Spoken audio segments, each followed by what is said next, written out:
Good evening and welcome to a special streaming edition of KOMU 8 News. We are partnering with the Colombia, Missourian and Vidwest studios to bring you a forum between candidates in the race for Colombia's mayor. We want to welcome all of our viewers who are watching this stream on our various platforms. And of course, the election is on its way. It's just a few short weeks coming up in April. So let's meet the candidates running for mayor. In alphabetical order, we're going to begin with Barbara Buffalo. Hi, Barbara. She's spent 11 years as Colombia's sustainability manager, and she stepped down in May of last year. Barbara, thanks for being here tonight. Thanks, Emily. Nice to be here. Next up is Tanya Heath, who is currently an adjunct instructor for strategic communications at the Missouri School of Journalism and health and wellness business owner. Tanya, thanks for being here. Thank you. Randy Minshew is a former 6th Ward City Council candidate. Serves on the board of directors for the Phoenix Programs. That's an addiction recovery center here in Colombia. Also the vice president for business development for Deline Holdings. Thank you. I can't even read my own writing. Randy, thank you for being here tonight. And last but certainly not least, David Seaman is joining us this evening, currently a Columbia School Board member and a member of the U.S. Marine Corps. David, thanks for being here. Thanks for having me. And thanks for your service. And of course, thank you also again to our viewers for being here. And here's how our forum will work. I'll be asking a question to all of the candidates, and you all will have 30 seconds to respond and give your answers. If there's any debate, keep in mind we might have some rebuttals, but those should also be kept to 30 seconds as well. And we'll have the final say on when to move on to the next topic. And let's get started. Our first question will begin with Barbara. So what makes Colombia special to you, and how would you work to make sure that that value is cherished? Thank you. This is a great question because I do believe Colombia is special, and I think it's the people. I think it's the people that make Colombia special, whether or not it's students in our Columbia Public Schools, University of Missouri students, or those of us who have come here for college like myself and stayed and love things like True Falls Film Festival, Roots and Blues, and just having that culture of community. I think that's what makes us special. And I think also the Midwestern support that we have, you get to see day to day. Okay, Barbara, thank you. Tanya. Well, I was born and raised in Colombia, and I have really enjoyed growing up here. My husband and I have raised our daughter here, and I think that, you know, between 4-H clubs and sporting events, there is something for everyone in Colombia to enjoy. And then if you look at just the diversity that we have people from all over the world that work here and live here. And so I think, you know, to make it special going forward, I think we have had a huge amount of growth. Okay, Tanya, thank you. Randy.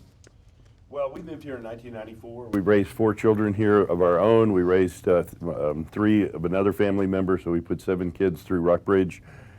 I think it's the amenities, the parks, the trails, the events that happen. It's a true college town. It's a college town in the Midwest, so it's automatically a fun place to be because of that. You know, we get our students move in every year, and we get all of the good things that brings to us. So it's really kind of hard to match what we have here. Thanks, Randy. David, what about for you? I think it's the people who make this place, who make this city special. I've been on the receiving end of that special generosity that we provide as a former teen parent, as somebody who lost their father just a few months before that. The only reason I'm able to sit here as a school board member and as a mayoral candidate is because of the generosity and specialness of the people of Columbia. So I would say it's the folks here. Okay. Thank you all. Moving on to our second question, we're going to begin this one with Tanya. The City of Columbia has a history of supporting nonprofits that serve the needs of the homeless. Recently, there has been activism in support of more direct city support, such as a homeless resource center, use of city buildings for overnight warming centers, and additional staff. So what do you say is the appropriate role for the city regarding the homeless population? Yes, so I have had a focus group as well as talked to individuals in the city about the balance, because Columbia is a very compassionate place, and yet the Arpa money could help so many water mains and electricity needs and all sorts of stuff for the whole city. So I think what we need is a private-public partnership where we have the city providing basic things and the private to come in to supplement. Okay, thank you. Randy. Well, we've had Wabash Station on the news quite a bit for the warming center. And I think the housing need for that particular group of people, it's a very small group of people, is one thing. But I also think we need to be looking at what those individual people need, because we know some of those people, you know, they could have emotional, mental disease issues. They don't have insurance to get their medicine. So I think we really need to focus in individually on each one of those. It's not a cohort of people that are moving through time together. They all have their own story. Okay, Randy, thank you. David? Yeah, so the city's responsibility is to coordinate that public-private partnership. We have a responsibility to use our Arpa funding in the way that it was designed, in the way that Pat Fowler and Ian Thomas put forth in their resolution, a resolution that I supported. Randy talked about a Wabash warming station. We have a responsibility to ensure that it is open when it is 32 degrees outside, open when it is needed as a cooling center, and that we are protecting our citizens. Okay. Barbara? Yes. So you mentioned the coalition of people and the history of supporting nonprofits. And so the City of Columbia is that convener of these groups. Now we have the benefit right now of having some of the America Recovery Plan Act funding coming through, which is rare to get a shot of money to do something. So with that, we can help do the seed funding for a center, but that center will be operated by these social services groups coming together that provide the needs for those community members that are experiencing homelessness on the spectrum of housing issues that they're having. Okay. Moving on to our third question now, and Randy will begin this round with you. Attention on crime in our city frequently focuses on the downtown district, especially late at night when incidents occur. What is your understanding of the crime situation in our community, and how would you address it? How does the concept of community policing fit into your approach to crime prevention? Well, I think the community policing is a good idea. I think the crime that we see downtown a lot of times starts someplace else. It doesn't start in downtown, it ends up in downtown. I think we have a responsibility to our downtown district to make sure that area is safe, but I also think that's true of all the other areas of town. You can't do any of that without enough police officers. So we have to restaff, we have to increase the staff, the numbers of police officers we have. Okay, David. So as Randy said, crime doesn't typically start downtown. It actually comes from the outer rim of the city, where it has been taking place in these neighborhoods for decades, and it just seems to have been forgotten about. The way you solve that crime and prevent it from traveling downtown is through reducing poverty, ensuring that folks have adequate housing. Community policing would be a large portion of the solution, but as mayor, I would want to hold our police department responsible for decreasing our traffic stops and building, or decreasing the disparity of traffic stops and building a commitment toward our public. Okay, David. Barbara? Yeah, so I think it's important to remember, you know, community policing just means good policing practices, right? So that means that you're able to respond when somebody needs help, but that you're also making sure that you're responding with, adequately, appropriately. So not everybody is having it's a crime that needs to be responded to. Some are mental health crises that are happening. But when you talk about downtown crime, it's true that some of these are issues happening elsewhere. And so things that they're working on right now is by resourcing the people that help respond, as well as the police officers, so they know how to respond. Okay, Tanya? So, as you know, we are short police officers, so we need to get the police officers up. The other thing we need to do is we need to increase our lighting downtown.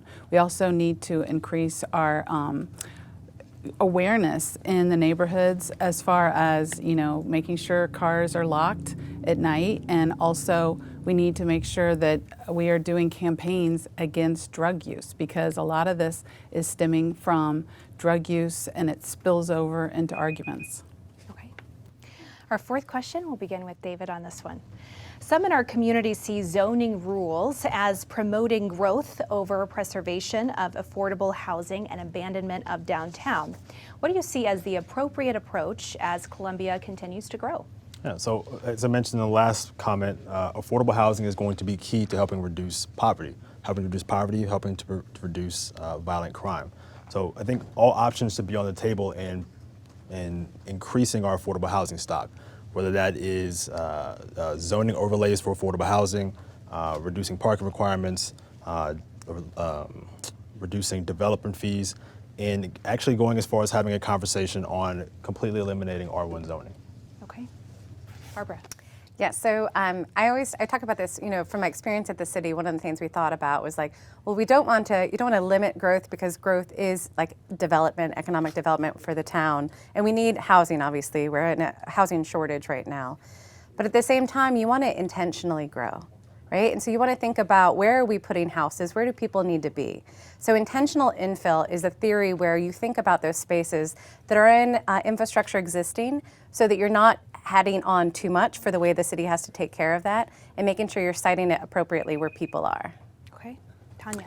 So you think back to how Columbia used to be, and we used to have trailer homes, we used to have reasonable rent for people, and we used to have growth that we could manage. We have grown 37,000 since 2000, and I believe that we have not kept up with talking to the people who would have the best answers. So why don't we have the builders and the people that are in tight economic situations at the table, along with the city and community leaders, so that we can come up with a plan of what kind of housing they would like.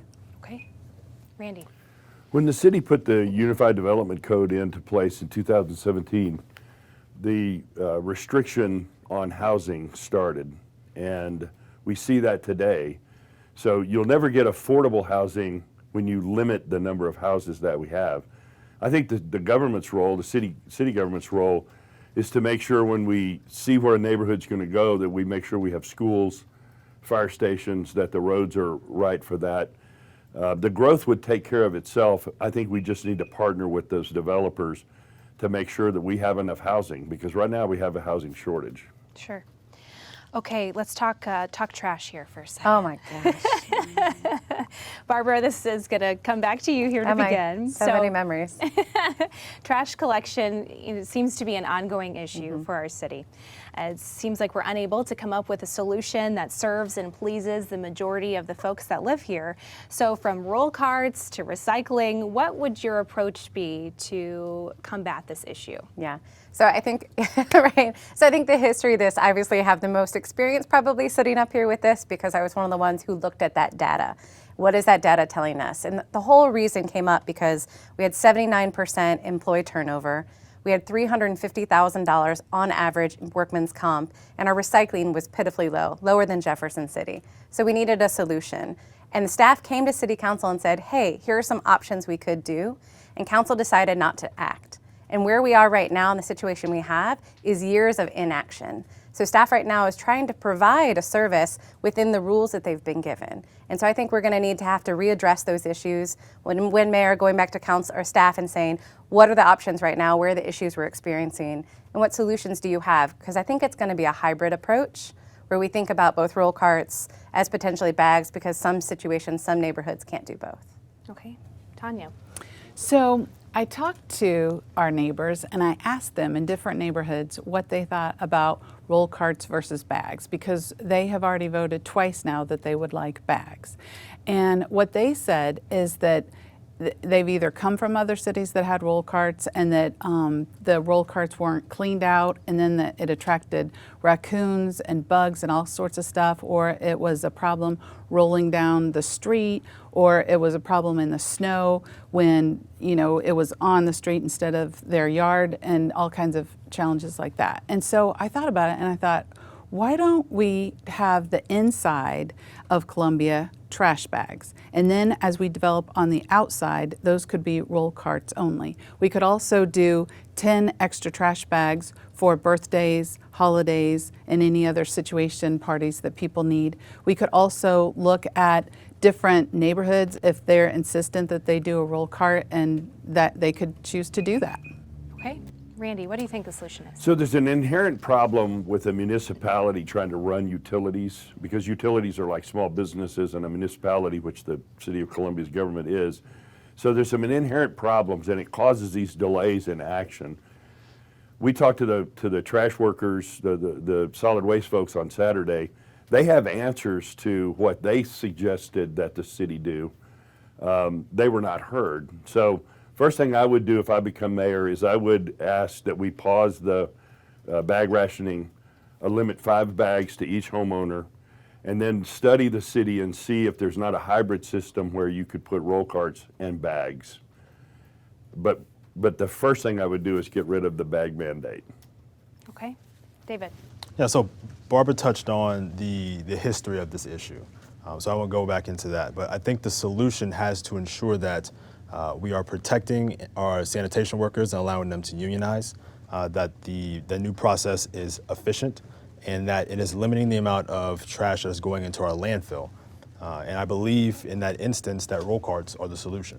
And that'll be roll carts that are different sizes for different homes and different structures of neighborhoods, and will allow for exceptions for our neighbors who are disabled and our seniors.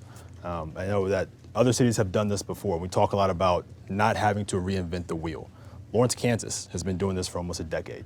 And I do not remember a time when Colombia allowed Jayhawks to outcompete them. So if Lawrence, Kansas can do this, I firmly believe that Colombia can do it as well. There you go. All right, so we've upped the time limit. You probably noticed on the screen. We're giving you a minute to elaborate more on your thoughts. 30 seconds just wasn't enough. So we're going to expand that to 1 minute. All right, Tanya, this question will start with you. To date, the city leaders have made no firm decisions on how to spend federal Arpa funds for COVID relief. We've heard you guys talk a little bit about those funds already tonight. So beyond them establishing some 4 categories for that $12.5 million of funding and a public engagement process for the remaining $12.5 million, if elected, what would you vote to do with the Arpa funds? Yes, if I were elected mayor, I would definitely listen to the people, because we have 125,000 residents who have needs, and it's tax dollars coming back to us to make our city better for everyone. And so I think what we need to really do is look at the infrastructure. Again, the water pipes, the electricity. I was in a neighborhood where they had a machine that was digging up the front yard because a water main had broken. And when we went down the street, the neighbor down the street said that his had been broken the month before. And so our older neighborhoods are more than 50 years old. And so we need to look at water and electricity, and we need to figure out ways to help everyone, and especially the neighborhoods that don't have good sidewalks. I mean, there's some serious things that we could do to help our underserved neighborhoods, and then we can use the private to help with the other situations. Okay, Randy. Well, the ARPA funds have some restrictions on them of what they can be used on. There were a couple of projects that were brought to the city. One of them is this crisis center that Borough and Phoenix have been working together on. And so if someone had a crisis, if the police had someone who was in crisis, they could take them to that crisis center, and instead of taking them to the hospital or to jail. And so I think that would help us with some of our crime issues, because they could get the professional help they needed. They would be put into sort of this continuum of help. There are other projects that were brought forward that I think we need to look at. I think we definitely need to look at funding some kind of service, additional funding for our homeless folks, the ones that are in that crisis there. But we have so many good nonprofit organizations in town, United Way, the Phoenix programs, Borough, that have come forward and said we could use these funds, and I think that's where they need to go. Okay, David, what do you think? Yeah, so I supported Pat Fowler, Pat Fowler and Ian Thomas's resolution assuring that we spent 100% of ARPA funds on addressing the inequities that were laid bare during the pandemic. And I still support it, even though it failed. 2 things that I would like to see that money spent on are a permanent centralized shelter for the unhoused and a 24-hour behavioral crisis center, with the idea that in the future we place smaller satellite centers and campuses around the city, so that our folks don't having to come within this, or having to find transportation to get to the center within the city. I'm much more interested in the public engagement process. I want to ensure that it is diverse, that it is democratic, and that it is public, and that we are involving a robust number of citizens in our city, and not just the same folks who come to city council meetings. Okay. Now that we have a little bit more Oh, wait, time. I don't think I've gone. Oh, I'm so sorry, Barbara. I don't know even. We've answered this question. I feel like everything. I might have gone. I don't know him. I'm so sorry. You're right. We did start with Tanya for this one. So Yeah. how would you spend the ARPA funds? Well, right. It's like what you said. Well, part of it, right. So City Council, when they first were aware of it, and also a reminder, we do not get a big shot of money influx into our town very often. And so this is something where it's really able to, for the city to look at where have we been unfunding things or not being able to resource or adequately. And so with that, I think it's those things like our the workforce development programs that they've been working on with the Moberly Area Community College and other partners in town. I think it's looking at those pieces like our the homelessness shelter that Voluntary Action Center and Columbia Housing Authority, Love Columbia, and others are putting together to help our unsheltered homeless. And I think it's that behavioral crisis center. But more than that, I think it's this asking the public what they want and then also asking the city staff what they need. Because right now we've been underfunding our infrastructure for years. When I worked for the city, we had stimulus funds in 2010 and were able to make energy efficiency improvements that resulted in over $200,000 a year in savings. And I think we can continue those projects. Okay, Barbara, thank you. Now that we have a little bit more time for responses, I'd love to kind of circle back and talk a little bit more about the downtown crime. It was kind of a two-parter question. I know there was a lot to cover there. So starting this time with Randy, I'd like to come back to you and see, a lot of you mentioned to increasing, now we need more police officers, which obviously we got to be able to pay for more police officers. So use this, this time here to either elaborate on the previous question, or if your main response was we need more officers, how are we going to fund more police officers? Randy? Well, so I wanted to go back to one thing on the ARPA funds, because part of what the request was for our public safety, for the fire and the police officers for the 2 years that were spent during the COVID crisis. And so I think we should allot part of that money back to those public servants who served us during that crazy pandemic time. Hopefully we're past it. As far as downtown goes, I think we've got to put some police on the street. I think we need to add cameras. You know, the university is our #1 employer, and their customer is students, and those students are in downtown. So we are a college town, and we have to embrace that. So we've got to make downtown safe, along with all of the other neighborhoods, but specifically for downtown. And the funding for the police, the funding is in the budget. We changed their retirement plan and made it not so attractive to be on our police force, and so I think we need to adjust that so that we can attract those police officers back. Okay. David? Yeah, so at any point in time in the city, if you're out and about, there are only 14 police officers on patrol. And for a city of this size, that number is incredibly low. It doesn't help police a city of almost 130,000 people. My concern, obviously as a black man, is the number of traffic stops, the disparative number of traffic stops that our own Attorney General here continues to see an annual report saying that you are pulling over black drivers, specifically in downtown and East Campus, at a much higher rate than anyone else. Black drivers make up 3% of the drivers in downtown Columbia. They make up 27% of the traffic stops. So ensuring that we are rectifying that is a prerequisite for me before hiring any more officers. I can't add further officers into a department where this is the culture. And I also want to ensure that we are committed to rebuilding that trust within our communities. Okay, David. Barbara? Yeah, so, well, I first want to comment quick on something that Randy said. When thinking about the ARPA funds for public safety, I think we should also open it up. We had a lot of frontline employees that were working through the pandemic that need the support. Like, I think of our trash workers as one of the first ones I think of, and our bus drivers also were operating during the pandemic. So I do not want to limit that, and they're not the only ones. But when we talk about police officers, right, so if you're so understaffed, right, short 40 officers right now, that means that they're working 12-hour shifts. And then we're asking them to also go through training, which we want them to go. We want them to be all crisis intervention training so they can respond to people with the needs that are being met right there. But they're having to do that like on their days off.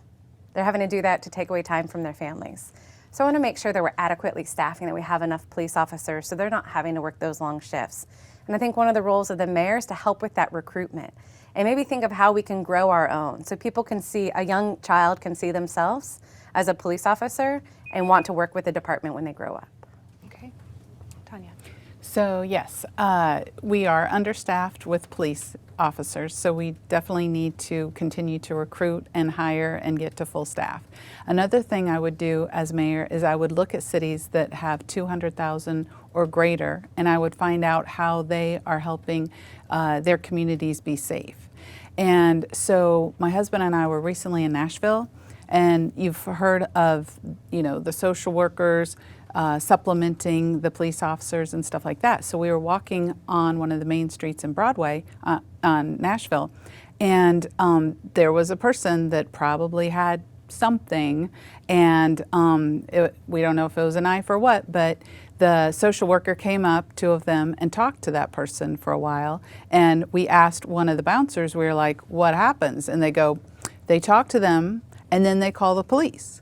And so I just think we need to really look at what we can do before people get to that crisis moment. Okay. And Randy, I want to give you an opportunity to respond because Barbara mentioned your answer about the Arpa funds. So Right. a quick Yeah, response. and I agree with that 100% because we had people who work for us, who work for the city, who did yeoman's work, and so we definitely want to do that. I will say that we're never going to attract the police officers back to our police force.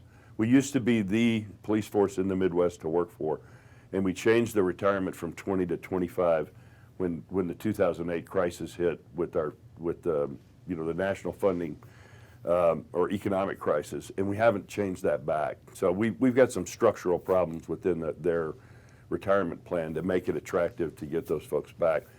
And I would say the same thing is true with the trash workers and with our bus drivers. Their pay structure needs to be looked at. We're not going to get those people to come to work for the dollars that we're paying. Okay. I believe this question goes to Randy next. Okay. I think it's David. David? Okay, thank you. I've been bouncing around a little bit here. Okay, next question, beginning with David. Why are you running for office, and why should members of our community vote for you? Yeah, so I think I touched on it earlier about when I talked about just how special this city is. As a 17-year-old at Rockbridge High School, my father passed away from cancer. 2 months later, my then girlfriend, now wife, told me she was pregnant, and I started my senior year of high school. And like I said, the only reason that I am sitting in this chair as a mayoral candidate, as a Columbia Public Schools board member, is because of the people of this city. They picked me up and they carried me forward until I could get back on my feet. And I was able to go to Columbia College and finish, join the Marine Corps as an officer. When it was time for me to get out, my wife and I decided that we wanted to bring our family back to Columbia because this is where we got our start. The city is special to us. Having now served on the Board of Education and seen the promise that we have offered our students and our staff, I want to ensure that that promise is expanded to everyone in the city, that we all have an opportunity to prosper. Okay, thanks, David. Barbara, what about for you? Yeah, so I love where I live. I love this town. I love Columbia. So I came here in '98 for college and fell in love with this town and just wanted to stay. So my husband and I are raising our two little buffaloes here and working over the last decade with the City of Columbia, before that with MU Extension, and then obviously within the university system. I just have a great love and appreciation for this town. And for that 17 years of public service, I've also built relationships within our community and our town where I can help us actually achieve the problems that we need to fix. I'm sorry, not achieve problems. I can fix the problems, or at least work on it. And I think that's important. As we're starting over right now, we're going to have a new mayor. We have a new city manager. We have a new department directors. We're going to have some new council members. And I think that experience of knowing how the city works and where there's opportunities for improvement are going to be very key in the success of our next council. And so that's why I think I'm the best for the job. Okay. Tanya, what about for you? Well, as someone who was born and raised here, I had a vision of how we would be at this point when I graduated in '87 from Hickman High School. And this past summer, I had a conversation with a garbage collector about how that they were at half-staffed and how that people were yelling at them because of the garbage policy. And I just thought, what is going on? And so I am running because I am representing the regular person in Colombia who looks around and they see that, you know, students are bussed all the way out to battle. Their parents can't pick them up till midnight after practice. And it's not the neighbor to neighbor treatment that I had envisioned when I was growing up as far as where we would be as a city now. And I just think that we can do better, and I think that part of doing better is talking to the end user of all the decisions and making sure that they are on board and happy with those decisions. Okay. Randy. Thank you. The 40 years of being in business, raising kids, working now that I work for a large organization, the leadership skills that I have, the ability to look at what I see now with the city and see that some people are confused on the difference between management and leadership. The role of the mayor is to be the chief ambassador for an awesome town in the Midwest that we all call home. And seeing that role, seeing the role that the city manager has, and understanding the role between the city manager and the city council, I believe my leadership skills would give me the strongest chance of running that council the way it should be. And you know, I love Colombia. I think I see, because of my unique involvement with the homeless and with the addiction community, I think I see a side of things that a lot of people haven't seen, and see some answers to some of those critical issues. Okay. Barbara, for this question, right? I think I'm okay. You got this, Emily. Next question, and we're going to talk a little bit about the transit service in our community. Yeah. It's frequently criticized for reduced hours that the buses run and some limited routes as well that are offered. Many in the community have advocated for a more diverse transit system. What is your position on this for our city? Yeah, so transit is key, right? People need to get to the places that they need to go, whether or not that's work, the doctor's office, or their home, or their kids' school. So when I worked for the city, you know, we were analyzing where were people riding, where were they going from, and the limitation has always been also the lack of drivers. And so when you have a lack of drivers, it's harder for you to have extended hours or more bus routes. And so first, I want to make sure that we're looking at what is the pay of that position, so that we're adequately providing a living wage, so we recruit more people to be drivers. And then also, how we develop is impacting our transit system. So we need to think about how can we highlight things like transit-oriented development, where if we have a little bit more density on some of our busy thoroughfares, that provides more people to then be riders. And then you can think about building out neighborhoods from there. So we need to be thinking about how we're building, how we're staffing, and then also what's our goal. We want people from the university and others to ride on this bus so that they park their car and help with our transportation emissions. Okay, thank you. Tanya. So I would do a study where we can figure out who is riding the bus the most. And I would send more buses to that area, because I found out, and I mean, I would just scream if I was one of the people riding a bus, because it takes them an hour to 2 hours to get to work. So you think about 4 hours a day that someone's having to give up time riding a bus to get to work. That disrupts their family life, that disrupts their marriages, that disrupts their friendships. They don't have time in their normal life to have a quality life in Colombia, where in a car you can drive 20 minutes and pretty much get wherever you need to be. So I would make sure that the buses go to the high need areas, and then I would also look at our church, Community United Methodist Church, has a bicycle program, and so other churches and other mosques and synagogues could also do programs to help provide transportation to all of the people that need it. Randy, what are your thoughts on the transit system? Well, I think we ought to examine the idea of moving the bus service outside of the city purview and moving it over to economic development like the airport is. Because we don't involve the university in ridership on our buses.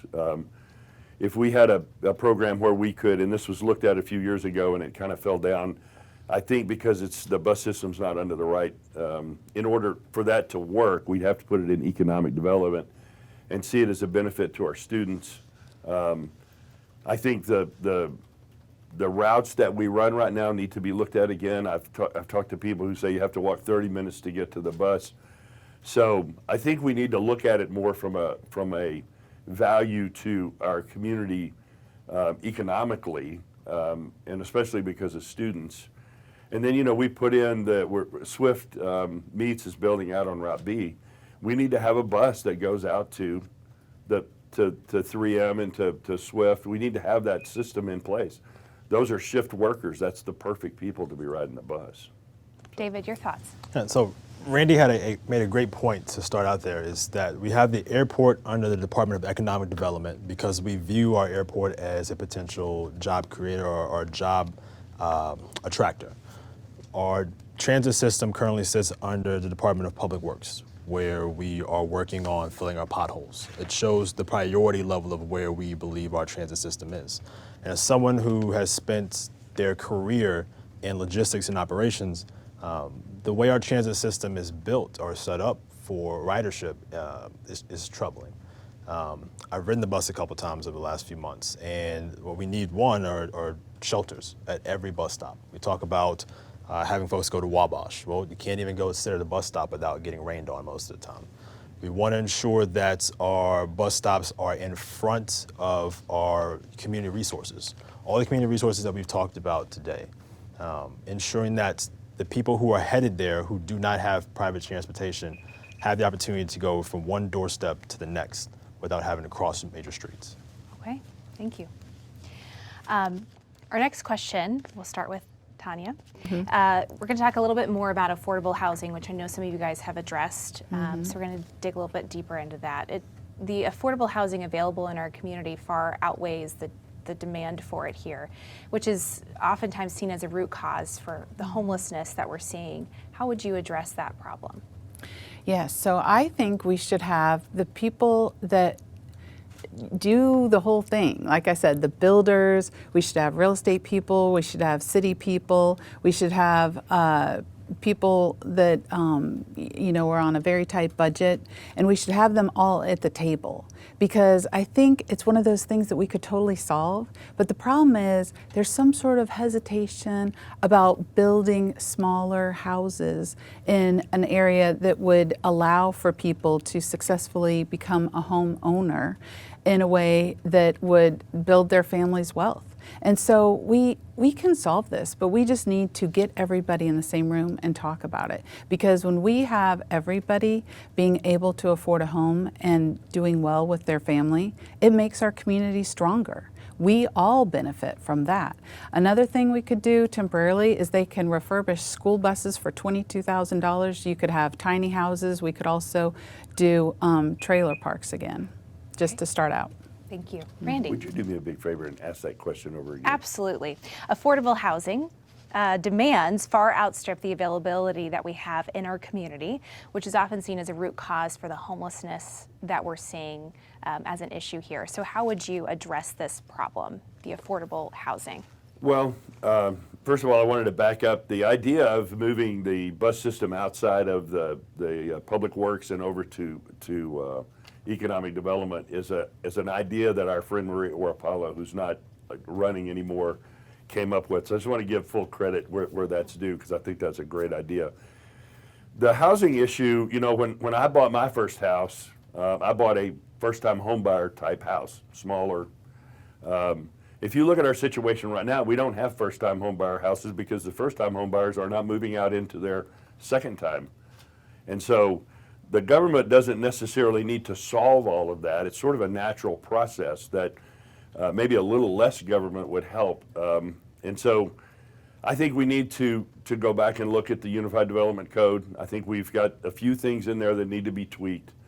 Right now, it makes no sense that we don't have the inventory because we knew this was coming. We knew the demand was coming, and we've squeeze the development and the possibility for building more homes. So I think we need to back out a little bit and let the builders take care of that.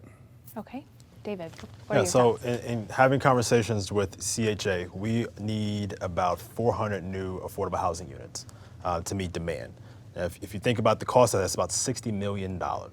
So having a funding source for that type of development over the next few years is going to be key, and it's going to take, once again, that robust public conversation about how do we do this.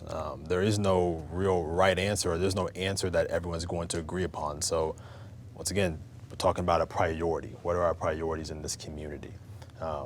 Further doing that, we need to, like I said, we have to focus on infill development in existing neighborhoods. We need to cut developer fees, which are only about $6,900 per house, but that's still a component of the issue. Moving forward, we got to look at everything from eliminating R1 zoning, providing new subsidies for housing. As Randy said, there really aren't too many more affordable one-bedroom and $150,000 starter homes in this city, and that's an issue. Okay, Barbara. Yeah, so I think it's important. Housing is a spectrum, right? So when we talk about affordable housing, we're talking about everything from a center for transitional housing for those with experiencing housing instability, to affordable rental units, right? Making sure that you have units where people can rent and they can afford to be there, to having affordable housing for that first-time home buyer and then that second-time home buyer. And as I think about those things, I think about this idea of what the city can do, right? So one of the things that the Columbia Housing Authority, the City of Columbia, and the Columbia Boone, Board of Realtors partnered on a few years ago is this idea around middle housing. This idea about thinking about these intentional infills or small multifamilies that can go in that also are within the community character. So neighborhood's not going to say, oh gosh, because they don't want a huge apartment complex to come in the middle of a neighborhood, but they do want to have more neighbors, and that adds to the diversity and the culture of that community. So the city can help by incentivizing that. We can make sure that our zoning supports it, and then we can make sure that the infrastructure is there and that it's up to date so that they can build. Okay. I have a follow-up question just from hearing you guys all have a lot of great ideas for ways to make our city better. And obviously, kind of what I brought up with the need for more police officers, we got to be able to pay for these police officers. So when you're talking through some of these ideas, whether it's more affordable housing or more buses to other places, where are we going to get the money? Have you thought through how are we going to work on adjusting our city budget to really fix some of these problems that we have great ideas for, but are we realistically going to be able to pay for these things? And I believe, Randy, it's your turn to start. Well, so I will give a plug for the tax that we're going to vote on, the Wayfair tax. So that will put money right into the general fund, which is where these dollars could come from. The city coffers are full right now. The city estimates how much sales tax, how much tax they'll collect. We've undershot what we've collected by somewhere close to $8 million over the last few years. So the money is there. The other thing is, within your household, the money goes to the things you think are important. And so if the pie is a certain size, it depends on how you cut it up. You cannot cut the pie up and leave out public safety. You just can't do it. I mean, we have to make our town safe. So it's a matter of what you fund, and you have to. And so where you put your money tells everyone around you what you think is important. If you're the mayor, if you're the city council, the city manager, where that money goes speaks to what you think is important. Okay. David, what do you think? So Randy once again said something that I was going to say, and I think you're going to hear from a lot of us, is it's about priorities. Well, how are we prioritizing the funding that we already have? And you're correct, you will need new funding for, like I said, 400 new affordable housing units, a long-term plan of potentially hiring dozens more officers, because that is not single year funding. You have to be able to pay them each year. So then it comes down to how willing is our community to introduce the new sales taxes or things like that. We have the appetite for it, and that's where that robust public discussion is going to have to come into play. And we want to hear from the citizens, because what you don't want to do is put a new tax on the ballot saying, hey, we're going to use this to fund new affordable housing or fund new police officers, and then it fails. And now we have to go back to the community and figure out what we're going to do about it. So having that robust conversation amongst a diverse group of citizens is going to be key. Barbara. Yeah. So I think with the funding, when we talk about for housing, for like affordable housing, right? The city doesn't build any. Like we don't do that. I mean, obviously we are a channel by which federal funds come through from housing and urban development. So we do have some programs of which we will help with aiding with that. And those funds actually can go for offsetting some development fees. Now they can't go to a developer, but they can go towards the city to offset some of those fees. And I think if we ask the staff and if you ask those volunteers on planning and zoning, our Housing Development Commission, these smart people that are dedicating their jobs to this and their lives to this, they're going to come up with a idea of where we could use this and where we could have the help. And then also obviously with the use tax coming up, April 5th is the opportunity to basically just create a level playing field for our local businesses. By voting yes on it, it means that if you buy online, you have to pay a sales tax, but you should have been doing it anyway. And I think that's something that will come into our general fund that will help in our planning department that helps with affordable housing. Okay, Tanya, what do you think? Yes, so everyone has been talking about the Wayfair tax, and what was shocking to learn, I think, for all of us, was that it's not only something that Columbia has not been paying, but it's like so many other states and so many other cities have been paying the internet tax for so long. And so their cities have been able to benefit from that. And if we pass that, then our city will be able to benefit from that.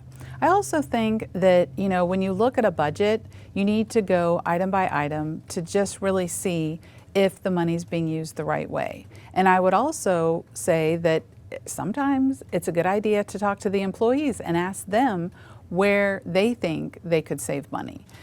For instance, Barbara referenced about the over $300,000 went to physical injury to workers.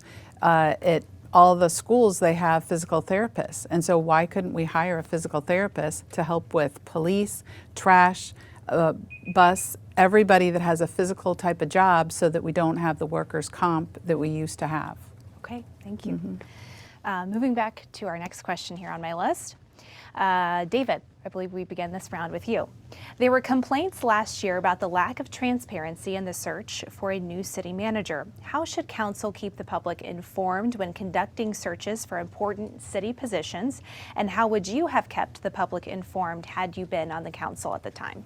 Yeah, so just prior to that search, the Board of Education actually went through the process of hiring our own administrator, Dr. Yearwood, and replacing Dr. Steepleman. So what we did was we actually mirrored the process that City Council had used in previous years. We ensured that the public was aware of our priorities and who we were going, what we were looking for. We kept them abreast of the number of candidates that we had interviewed, when those candidates would be interviewed. We had planned on actually bringing in 2 finalists. We actually decided that we wanted to have 3 finalists to give the public the opportunity to see exactly who it was we brought in. And even in the middle of a pandemic, we were able to somehow provide a robust schedule so that each of those candidates was able to go visit different elected officials, different advocacy groups, the universities, so that they could get a feel of what they were coming into and the public could see who they were. We then held an interview session just like this in the boardroom, and we then made a decision. So I would suggest that City Council in the future use their own processes, use their past processes. Okay, Barbara, what do you think? Yeah, so I had the privilege of working for the city when we went through 2 of the hiring processes, and it was great. And one of the things that was really helped with that trust, because what you're mentioning is that the public had a lack of trust in the city government and city council, which when they have that lack of trust, then that will bleed into other parts, right?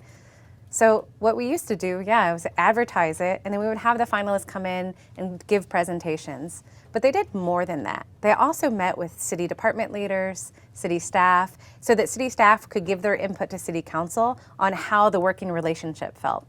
And what that did was both ensure that that person was set up for success within the organization itself, but it showed the public, like, really, this is who this person is that the council is bringing in.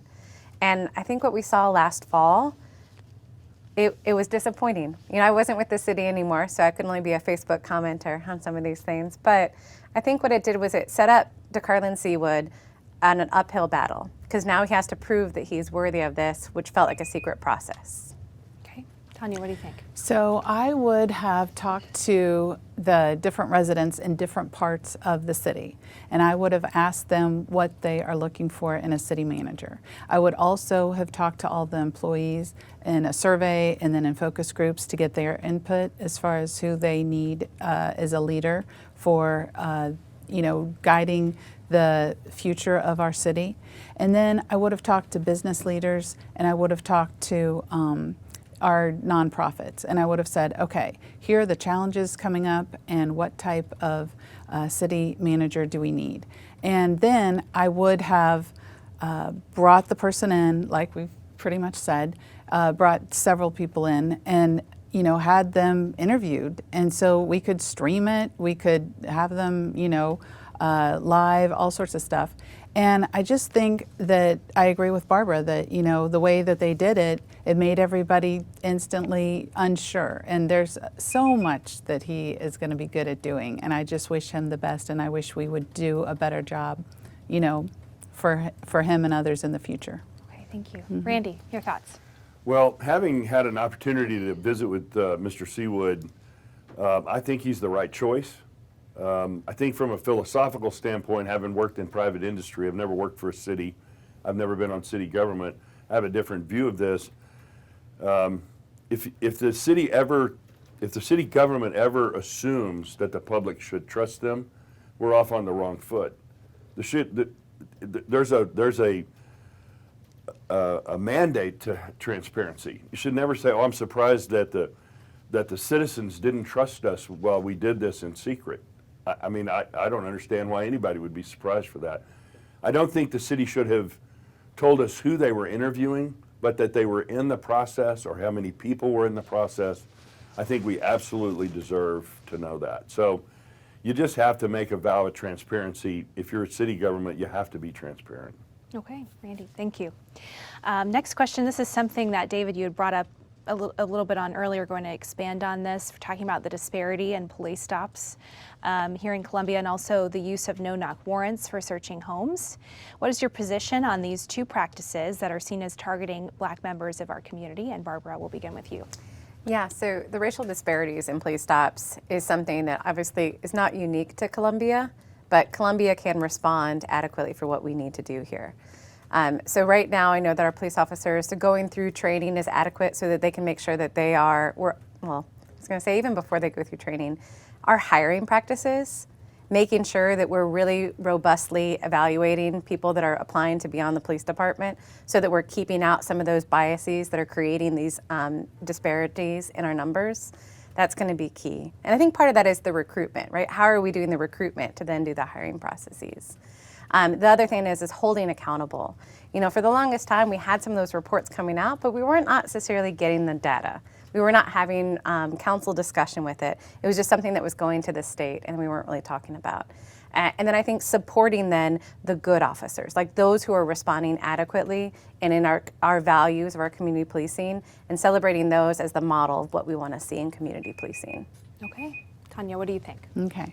So definitely training is a key component to any sort of important change that we want to do, so that way people are getting the type of law enforcement that's necessary to keep everyone safe, as well as the respectful law enforcement that I know that Chief Jones wants to have on his police force.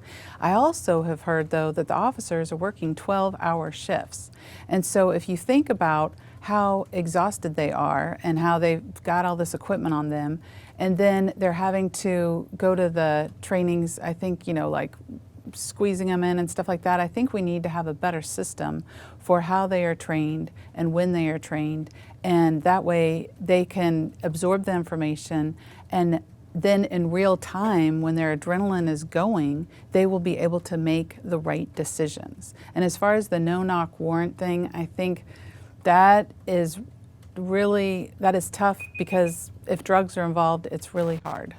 Okay, Randy?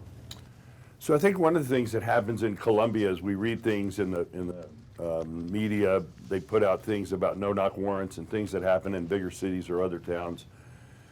We haven't had a no-knock warrant served in 13 years in Colombia, and yet it's a topic of our discussion tonight. It doesn't happen in Colombia. So everyone has the right to make an accusation or to put something forward about the police department, but you're not automatically given the right to be right about it. So the accusations can be made. There's actually no spokesperson for the police department to go, wait a minute, you're off, you're wrong, because the accusations just fly. And so, I have grandchildren, I have black grandchildren. I don't want to see anybody of any color treated unfairly. So it has nothing to do with that from my vantage point. It's a matter of, do we have these issues in Colombia? And if we don't, that proves that we're training our police officers right. It means we're hiring the right guys. Those things are being played out right in front of us. Okay. David. I'm going to ask that you repeat the question. Sure. Residents have complained about the disparity in police stops of automobiles and the use of no-knock warrants for searching homes. What is your position on these two practices that are seen as targeting black members of our community? So we've talked a lot about the importance of downtown here in Colombia and its importance to us, and how our college students are kind of the lifeblood of the city almost. As a black driver, I feel as though I have just as much right to be downtown and in East Campus as anyone else. And like I said, as our Attorney General Eric Schmidt continues to tell the city of Columbia, is David Seaman and people who look like him have a very valid reason to be concerned when they travel downtown. So that is a cultural issue, that is a training issue, that is a policy issue. And those three things begin at the top of the department.